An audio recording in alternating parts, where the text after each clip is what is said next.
Every empire collapses the same way.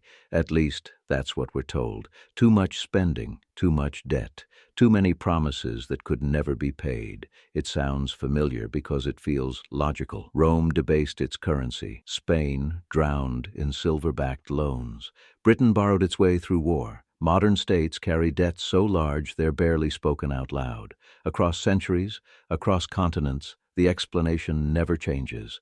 Debt rises, interest compounds, collapse follows. It's clean, it's simple, and it gives us something comfortable to blame. Numbers. Because numbers feel neutral. They feel precise. They feel unavoidable. But history is rarely undone by math alone. When you look closely, something strange appears. Empires don't collapse when debt becomes unbearable. They collapse long after debt stops mattering. And that difference changes everything. If debt were the cause of collapse, history would be simple. Empires would rise, borrow too much, and fall. But that's not what happened. Some of the most powerful empires in history carried enormous debt and kept going. For centuries, the Roman state spent more than it collected. It debased its currency, expanded its bureaucracy, and financed wars with promises instead of metal. And yet, Rome did not collapse when its debts grew. It expanded. The same pattern appears again. After the Napoleonic Wars, Britain emerged with debt larger than its entire annual output. By every modern standard, it was already bankrupt. But instead of falling apart, Britain entered its most dominant global period. Trade expanded. The Navy ruled the seas. The empire grew. Debt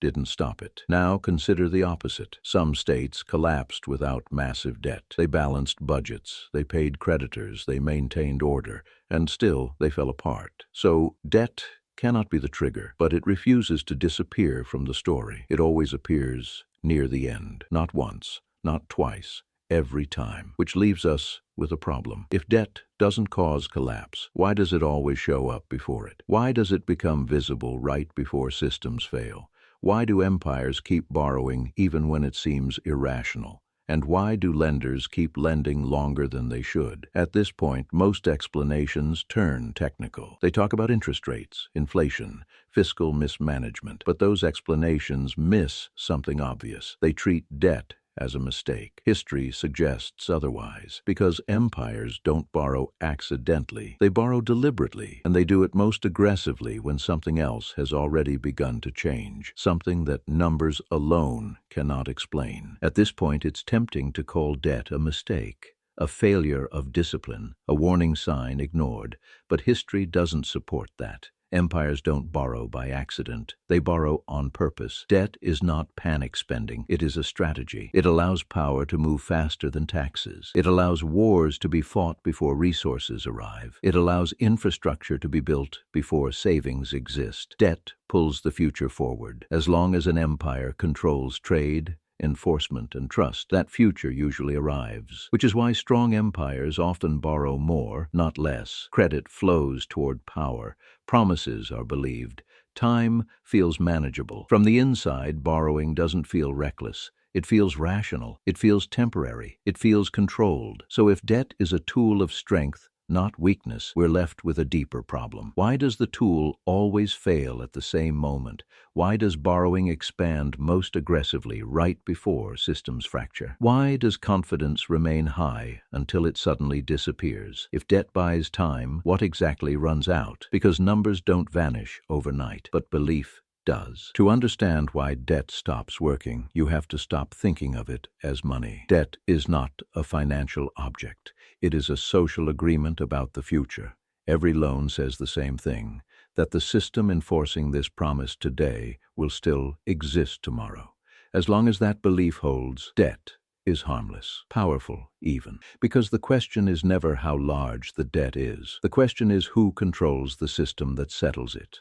Empires don't collapse when debts grow. They collapse when the rules that made those debts meaningful quietly stop applying. Not all at once, not officially, silently. Trade begins to settle elsewhere. Enforcement becomes selective. Trust fragments. The numbers don't change overnight. What changes is confidence in who gets paid first, who gets protected, and whose promises still shape the future. At that point, borrowing accelerates. Not because leaders are blind, but because they are trying to preserve a system that no longer commands the future. Debt doesn't break the empire. It exposes that the empire is no longer where the future is being decided. And once that shift happens, no amount of accounting can reverse it. Because debt only works as long as the world agrees on whose rules time must follow. So here is the truth that only appears at the end of every empire. Empires don't collapse because they owe too much. They collapse when the world stops settling accounts on their terms. Debt